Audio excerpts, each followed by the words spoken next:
Hello and welcome to the deep dive. Whether you're taking a long walk right now, or maybe commuting to work, or just sitting at your kitchen table with a warm cup of coffee, we are really thrilled you're joining us. We really are. It's great to have you here. Yeah. Today, we have a really beautiful topic to explore. We're looking at a conversation from a program called Slow English Conversations. It's hosted by Mike and Lena. Right? And, well, this original material was actually created specifically for people who are learning the English language. Which is such a cool approach. It is. So, in the spirit of that, we are going to keep our conversation today very clear and very accessible. We'll avoid, overly complicated academic words, and we'll make sure our pace is nice and steady. Exactly. No confusing jargon today. Right. But here's the most important thing. Even though the original source is a language learning tool, the actual subject they discuss is just this profound guide for navigating everyday life. They are talking about how to truly love yourself. Yeah, it's a huge topic. Yeah. Okay, let's unpack this because when we hear the phrase love yourself, it often triggers a lot of confusion, doesn't it? Oh, absolutely. It has become a bit of a buzzword lately. And just to explain that term for our learners, a buzzword is a word or phrase that becomes very popular for a period of time, but sometimes people forget what it actually means. And I think a lot of people completely misunderstand what loving yourself actually looks like in practice. It absolutely has become a buzzword. And that confusion is exactly where Mike and Lena start their whole discussion. When we hear the term self-love, many of us instantly picture something quite negative, actually. Really? Like what? Well, we imagine someone who is overly proud, or maybe someone who walks around believing they are just better than everyone else in the room. Oh, right, like arrogance. Exactly. Arrogance. We picture someone looking in the mirror and genuinely believing they are flawless and that they never make mistakes. Which is impossible, obviously. Totally impossible. But the material makes a very sharp distinction right away. Arrogance pushes other people away. It is all about superiority. True self-love, on the other hand, is not about believing you are perfect at all. So what is it then? How do they define it? The definition they provide is actually incredibly simple, yet completely transformative. Loving yourself simply means treating yourself with kindness. Treating yourself with kindness. Right. It means extending the exact same patience, warmth, and understanding to yourself that you would instinctively offer to a good friend. Treat yourself like you treat your friends. Wow. I mean, it sounds so obvious when you say it out loud like that. It does sound obvious, doesn't it? It really does, but it is remarkably difficult to put into practice. And that brings us to the first major concept from the discussion, which we can call the friend test. The friend test. I love this part. Me too. Mike and Lena highlight this fascinating double standard we all seem to have. And a double standard just means having a rule that applies differently to different people. Let's think about this practically. Imagine your best friend comes to you. They are trying to learn a new skill. Maybe they're learning English or learning how to cook, and they just made a really embarrassing mistake. They are feeling terrible about it. We've all been there. Right. Most of us don't even have to think about our response. We immediately soften our voice. We say, hey, it's okay. Everyone makes mistakes when they are learning. Yeah, we are completely supportive. Exactly. We remind them of how far they have come, and we tell them they can always try again tomorrow. We create this wonderful, safe environment for them to fail without feeling like a total failure. We become their ultimate supporter. We naturally understand that making a mistake does not decrease our friend's value as a human being. Right. But then the discussion asks us to turn the mirror around. What happens when the situation is exactly the same, but we are the ones who make the mistake? Oh, it's completely different. It is. What does the voice inside our own heads sound like? The contrast is almost shocking. Suddenly, that warm, supportive voice disappears entirely. It really does. Instead, we use harsh, punishing language. We say things to ourselves like, why did I do that? I'm so stupid. Yeah. We tell ourselves, I'm just not good enough. We become an incredibly cruel critic. What's fascinating here is the massive psychological gap between those two reactions. It's a huge gap. Why do we possess endless patience and empathy for the people around us, but we suddenly have zero tolerance for our own humanity? That is exactly the question, isn't it? Why do we do this? But wait, let me push back on this a little bit. Sure. Because I know what some people listening right now are thinking. Sometimes doesn't that harsh internal voice feel necessary? How so? Well, A lot of people believe that if they aren't hard on themselves, if they just tell themselves it's okay every single time they fail, they will just become lazy. Ah, I see. They worry that without that strict inner critic yelling at them, they will lose their motivation and never actually improve. How do we draw the line between practicing self-love and just making excuses for ourselves? That is a brilliant question. And honestly, it is a fear that holds so many people back from practicing self-compassion. We have this deep-seated belief that punishment equals progress. Yes, that's exactly it. We think the inner critic is keeping us in line, but psychology actually tells us the exact opposite. Really? Yes. Think about the difference between a good coach and a playground bully. Okay. A good coach wants you to succeed. They will point out your mistakes, yes, but they do it in a way that encourages you to do better next time. They believe in your potential. Right, they guide you.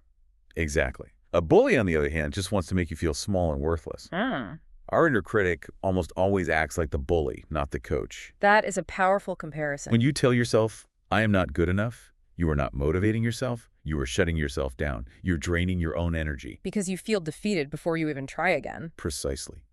The source material gently suggests that learning to love yourself is really the process of firing that inner bully and hiring an inner coach. I love that. Firing the bully. It is about changing the tone of that internal voice. But it adds a very important word to this process, and that word is slowly. Slowly. Yes. Yes. You cannot erase years of negative thinking in a single afternoon. Slowly. I find a lot of comfort in that word. It takes the pressure off, you know? It really does. You don't have to perfectly fix your mindset by tomorrow morning. I want to invite you, the listener, to pause and reflect on your own inner voice for a second. Think about a recent mistake you made. It doesn't have to be a big one either. Right. It doesn't have to be a major life event. Maybe you were carrying a cup of coffee and you spilled it on your clean shirt. Or maybe you were trying to speak English in a meeting and you used the wrong word and someone looked at you funny. That happens all the time. In that exact split second, what did your mind say to you? Did you say, oops, it's just coffee, I'll wash it later? Or did your mind immediately shout, you were so clumsy, you ruin everything? Usually it's the second one. Yeah. Just catching that voice in the act, just noticing how it speaks to you, is the very first step of this slow journey. Noticing the voice is critical. Because for most of us, that harsh tone has become entirely normal. It is like background noise in a busy city. How do you mean? Well, after a while, you stop hearing the traffic, even though it is constantly there. We hear our own cruel thoughts so frequently that we assume they are just the objective truth. Wow. Yeah, we just accept it as fact. But as Mike and Lena point out, it is not the truth at all. It is simply a conditioned habit. And the wonderful thing about human brains is that habits can be unlearned. We can build new pathways. To really ground this idea, the original material shares a fantastic, really relatable story. It is a perfect example of what they call the perfectionism trap. Oh, Mike's story. This is a great one. Yes. Mike tells a story about his very first professional job, and I think we can all picture this. Remember your first real job? Oh, the stress. The stakes feel incredibly high. You want to prove to your new boss that you are smart, capable, and worth the money they are paying you. You are just desperate to impress them. So Mike was in this exact situation. He wanted to execute everything flawlessly. One day, his manager gives him an assignment to prepare a report. Mike pours his heart into it. He worked really hard on it. He spends hours researching, writing, and formatting. He double-checks everything. When he finally hits send on that email, he feels a genuine surge of pride. He knows he worked hard, and he feels good about the result. That feeling of pride is a crucial detail in the story. He invested his energy, and he felt a positive emotional reward for his effort. Right. But then we see how fragile that positive feeling can be when the inner critic is waiting in the shadows. The next day, his manager pulls him aside to give some feedback. And what happens? Well, the manager's feedback is actually very mild. Yeah. The manager simply says, there are a few small mistakes in the report. Just a few small mistakes. That is all. Now, let's look at the objective reality of that situation. In any new job, making small mistakes is completely inevitable. It's expected. It is the literal mechanism of how human beings learn new systems. The manager was not yelling. The manager did not say the report was a disaster or that Mike was incompetent. Exactly. The reality was completely normal, but Mike's internal voice did not care about reality. Not at all. His mind took the phrase, a few small mistakes, and instantly spun it into a catastrophic failure. According to his story, his brain immediately started attacking him. The bully woke up. Yes. It said, "You failed. You should have done better. They are going to regret hiring you." It's so harsh. The contrast between what actually happened and what his mind told him happened is staggering. And the conversation highlights how these thoughts tend to loop. Yes, the looping. We have all experienced this looping behavior. Mike explains how he went home that night, got into bed, and just stared at the ceiling. He couldn't sleep because his brain was like a broken record, playing the memory of the manager's feedback over and over again, making him feel worse with every single replay. That mental looping is a very common psychological phenomenon. It's often called rumination. Rumination. Yes. It happens because our brains are evolutionarily designed to keep us safe from threats. Thousands of years ago, a threat was a predator in the bushes. Today, to our ego, making a mistake at work feels like a social threat. So the brain reacts the same way. Exactly. The brain fixates on the negative event, thinking that by replaying it constantly, it will figure out how to avoid the danger in the future. Oh, that makes so much sense. The intention of the brain is actually protective, but the result is that we just torture ourselves unnecessarily. But the story takes a brilliant turn here. It does. Mike doesn't just suffer endlessly. As he's lying there, caught in this painful loop, he manages to interrupt the cycle by asking himself one specific question. Yes. And here's where it gets really interesting, because the question he asks himself is the practical application of the friend test. Right. Lying in the dark, feeling like a total failure, he forces himself to pause and asks, if my friend made the same mistake, would I judge them this strongly? Such a powerful question. He actively visualizes a good friend in his exact shoes. If his friend had spent hours writing a report and their boss had pointed out a couple of typos, how would he react? Would he point his finger at his friend and say, "You are a complete failure, you should be ashamed of yourself"? And of course, the answer to his question was a resounding, immediate no. He would never, under any circumstances, speak to a friend that way. Never. He would likely laugh it off with them. He would say, "Hey, it's your first week, don't worry about it. Your boss is just doing their job by correcting the typos." The report was still great. He would be supportive. Unpacking this realization is vital. In that quiet moment, Mike confronted a very uncomfortable truth about himself. He was acting as a compassionate friend to the rest of the world, but he was acting as a ruthless dictator to himself. A dictator? Wow. He was holding himself to a completely impossible standard of absolute perfection. A standard he knew was ridiculous to expect from anyone else. It is a heavy realization. You suddenly see that you are acting like a bully, and the victim is yourself. It really forces the question, why is this our default setting? It does. If treating ourselves nicely is so logical, why is self-love so incredibly difficult for almost everyone? Mike and Lena naturally move the conversation into identifying the roadblocks here. Yes, the things getting in our way. They point out two massive barriers that make self-love feel like an uphill battle. The first major trap is comparison. And specifically, they point the finger directly at modern social media. Oh, social media. Think about what happens when you open your phone. The text points out exactly what we are faced with: an endless stream of perfect vacations, perfect bodies, and perfect jobs. You are scrolling through a world where everyone else seems to be winning all the time. The profound danger of that comparison is that it is a fundamentally rigged game. The conversation provides a very necessary reality check regarding social media. What's the reality check? It reminds us that what we are looking at on those screens is not actual human life. It is a carefully curated gallery of illusions. Curated. That means carefully chosen, right? Yes, exactly. When we say curated, we mean that people are making highly specific choices about what to show and what to hide. Right. Someone might take 50 photos at the beach, but they only upload the one single photo where the lighting is perfect, their stomach is pulled in, and the sky looks completely blue. And they delete the other 49? Exactly. They do not upload a photo of the argument they had with their partner in the hotel room or the stress they feel about their credit card bill paying for that trip. That is so true. The discussion clearly states that behind every single beautiful picture, there are hidden struggles.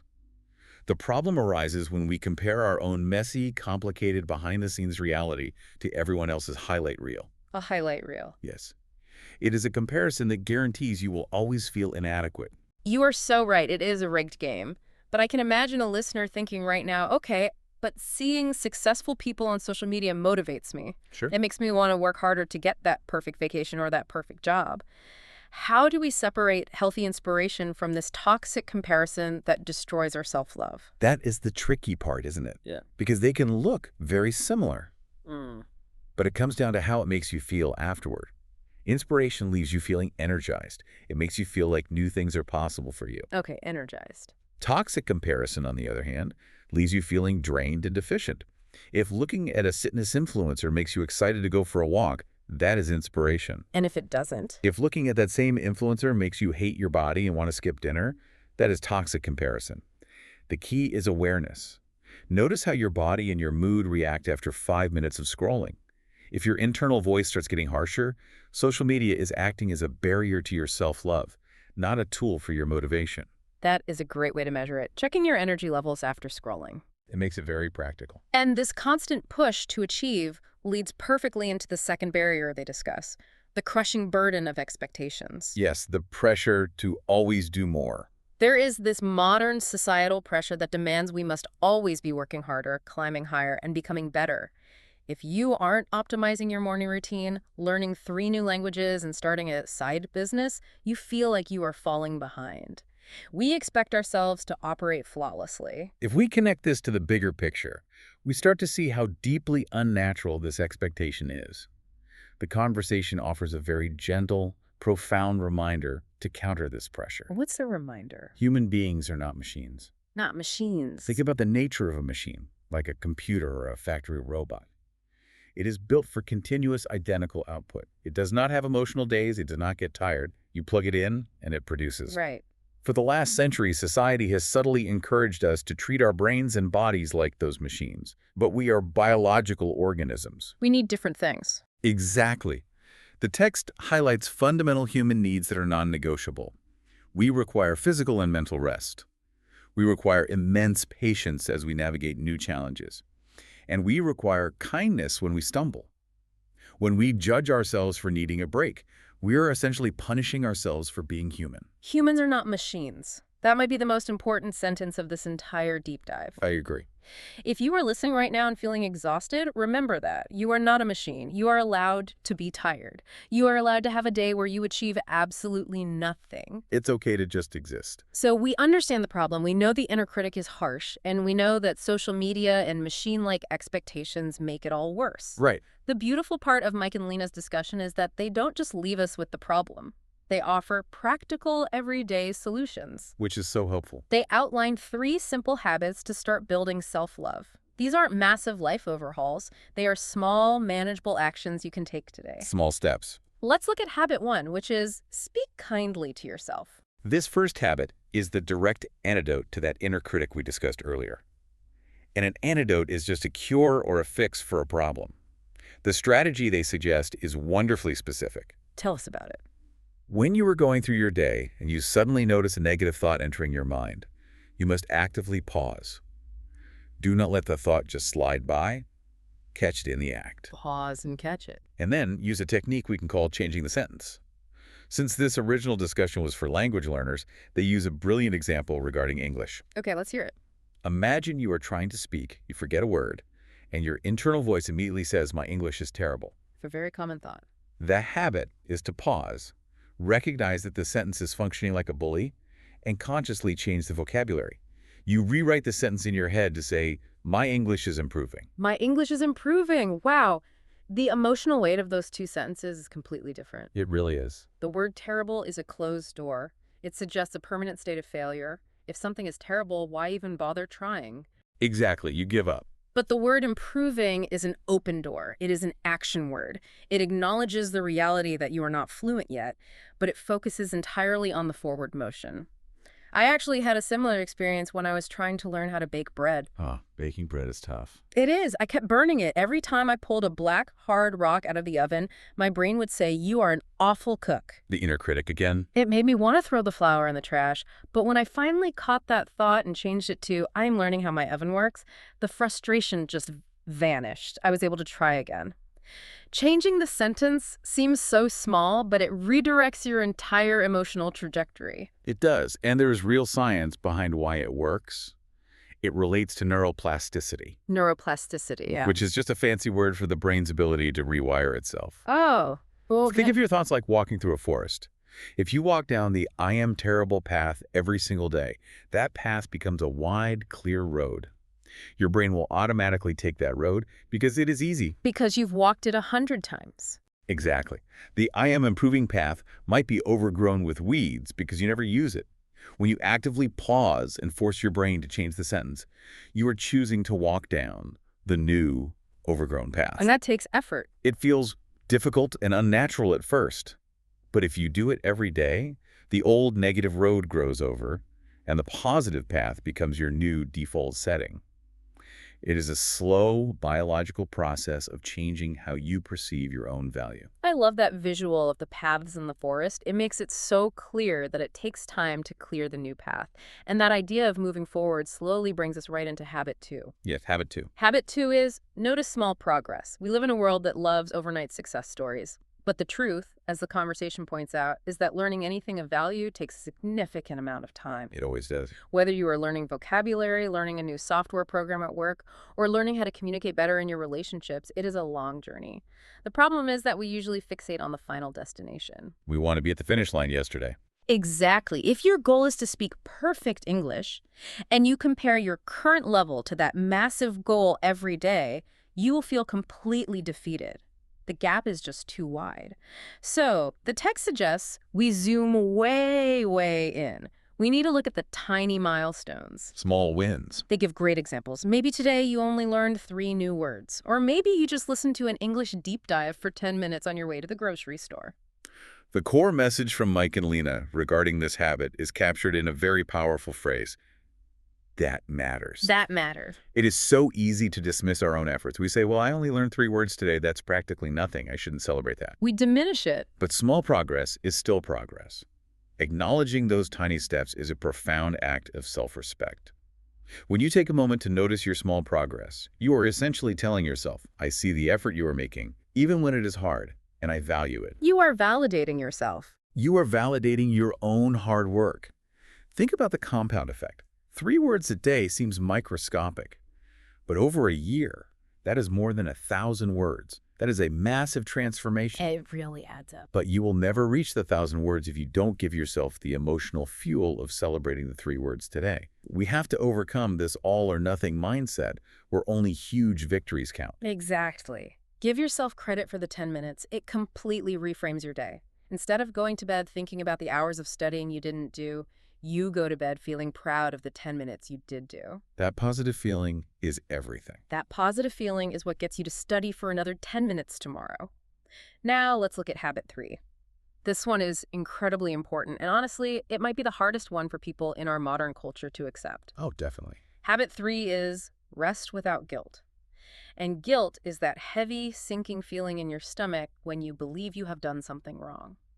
The conversation addresses a huge misconception, a false belief, that runs deep in society today. And what's that? The false belief is that resting is the exact same thing as being lazy.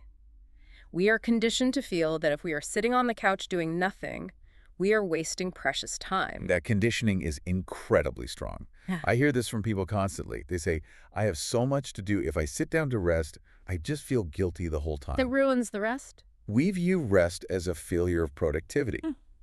The source material counters this myth brilliantly by using a sports analogy. They ask us to think about professional athletes. Okay, let's think about athletes. These are individuals whose entire livelihood depends on their physical performance and efficiency. Do Olympic sprinters train for 24 hours a day without stopping? No, of course not. It is a known scientific fact in athletics that the muscle does not grow while you are lifting the weight. The muscle grows while you are resting after lifting the weight. That's a great point. If an athlete refuses to rest because they think it is lazy, they will simply injure themselves and fail. Rest is not the opposite of work. It is a biological requirement for the work to be effective. That analogy is so clear. You cannot grow if you do not rest. And the conversation applies this directly to learning and mental work, too. Yes. They point out that rest actually helps your brain learn better. I think a lot of people don't realize that when you were sleeping or when you are just sitting by a window letting your mind wander, your brain is actually incredibly busy. It's doing a lot of behind-the-scenes work. It is taking all the English words or the new concepts you learned that day, and it is organizing them. It is moving them from short-term memory into long-term storage. Like filing paperwork. Exactly. Yeah. If you constantly force your brain to consume near information without ever taking a break, it is like trying to organize a closet while someone is constantly throwing new clothes at you. You'd never get it done. You need a pause to fold the clothes and put them away. So resting is not a waste of time. It is an active, necessary phase of learning. Precisely. It requires a complete shift in our perspective. Hmm. We need to stop viewing rest as a reward we have to earn by exhausting ourselves and start viewing it as a fundamental tool for our well-being. A tool for well-being. When you choose to rest, whether it is taking a nap or just closing your eyes for 5 minutes, you should do it completely free of guilt. You are doing exactly what your sophisticated biological system requires to function properly. That is so freeing to hear. So looking at these 3 habits together, changing your negative sentences, celebrating your tiny bits of progress, and resting without guilt, we see a very clear, actionable roadmap. Self-love is no longer just a vague idea. It is a series of small, daily choices. I love how actionable this all is. And to really help the listener absorb these concepts, Mike and Lena do something wonderful near the end of their discussion. Oh, the reflection part. Yes. They don't just talk about these ideas. They actually guide the listener through a moment of reflection. They create a pause right in the middle of the audio. We want to honor that and do the exact same thing with you right now. I think that's a great idea. No matter where you are listening to this, unless you are driving, of course, I want you to join us in this guided pause. The original text asks you to simply take a slow breath. Let's do it together. Take a slow, deep breath in, and now breathe out slowly. Let it out. Try to let your shoulders drop down away from your ears, unclench your jaw. Just let go of some of the physical tension you might be carrying from your day. In this calm, grounded space you have just created, the conversation asks you to do one specific, simple task. Recognize the good. Recognize the good. It asks you to think about one small thing that you did well today. It is vital to understand that this does not need to be a grand achievement. You do not need to have secured a promotion or run a marathon. What are some examples? The examples they provide are beautifully gentle. Maybe you managed to study your English vocabulary for 5 minutes. Maybe you offered a kind word to a colleague or held the elevator door for a stranger. Or, as they so powerfully suggest, maybe you simply got through a really difficult day. Maybe you simply got through a difficult day. I think we need to linger on that thought for a moment. Because life can be incredibly heavy. It really can. We all have days where we wake up feeling exhausted, sad, or overwhelmed by our circumstances. On days like that, simply existing is hard work. Getting out of bed, feeding yourself, and making it back to bed that night without completely falling apart, that is a victory. It is enough. Yes, it is. We are so quick to dismiss survival as doing nothing, but surviving a tough Tuesday requires immense strength. Whatever your small victory is today, whether it was studying, helping a friend, or just weathering a storm, the text invites you to recognize it. Give yourself the credit for it. Validating those moments builds a foundation of self-worth. It is a way of proving to your own brain that you are capable, that your efforts matter, and that you are doing the best you can with the energy you have. It changes the internal narrative. When you regularly recognize the good in yourself, you slowly starve the inner critic of its power. You replace the bully's voice with the quiet confidence of someone who knows their own value. So, what does this all mean? We have journeyed through some truly profound ideas from Mike and Lena today. We started by looking at the friend test and how crucial it is to start treating ourselves with the same warm, forgiving, and encouraging voice we instinctively use for our best friends. We covered a lot of ground. We explored the perfectionism trap through Mike's story about his first job, seeing firsthand how the brain can take a few small mistakes and spin them into a terrifying illusion of total failure. The rumination loop. We broke down the barriers to self-love, the toxic, curated comparisons of social media, and the unfair societal expectation that we should work flawlessly like machines. And we learned how to fight back. And finally, we armed ourselves with 3 vital habits. Changing our inner vocabulary from terrible to improving, acknowledging the power of tiny steps of progress, and giving ourselves full permission to rest and recharge without a single ounce of guilt. When we pull all of these threads together, the ultimate message of the material shines through. It is a message of profound relief. Relief, that's a great word for it. Loving yourself is absolutely not about achieving perfection. Perfection is a myth. It does not exist. True self-love is simply about accepting the reality of your own humanity. Accepting reality. The conversation beautifully defines what being human entails. It means we learn slowly. It means we inevitably make mistakes along the way. It means we grow step by step, not overnight. And the most important takeaway is that all of it, the slowness, the errors, the gradual growth, is completely okay. It's okay to be human. You do not need to fix your humanity. You just need to embrace it. You are allowed to be exactly who you are, exactly where you are in your learning journey right now. As we wrap up this deep dive, we want to echo the closing sentiments from Mike and Lena. They created their program to help people learn English, but they noted that they ultimately hoped it would help their listeners' hearts too. That's a beautiful goal. We feel the exact same way about our time with you today. We hope this conversation was clear and easy to follow, but more importantly, we hope it brought you a sense of relief and peace. Remember their final guiding words. Be patient with yourself, be kind to yourself, and keep learning. Before we say goodbye, I want to leave you with a final provocative thought to consider as you go about the rest of your day. The discussion emphasized repeatedly that changing your internal voice is a slow process. It will not happen overnight. Slowly. But slow progress creates permanent change. So imagine this. What if you actually start applying the friend test to your mistakes today? Starting today. What if every time you stumble, you actively change the sentence from I am terrible to I am improving, starting right now? If you commit to that small change, how entirely different might the world inside your head sound just 1 year from now? Imagine the incredible peace and quiet confidence you could build in your own mind, step by step, over the next 365 days. What a wonderful vision to leave on. Imagine being truly deeply good friends with yourself a year from today. It is a completely achievable goal, one small step at a time. Thank you so much for spending this time with us and allowing us to share this deep dive with you. Remember to take that deep breath. Allow yourself to rest without guilt tonight, and we will be right here waiting for you next time. Take care of yourself.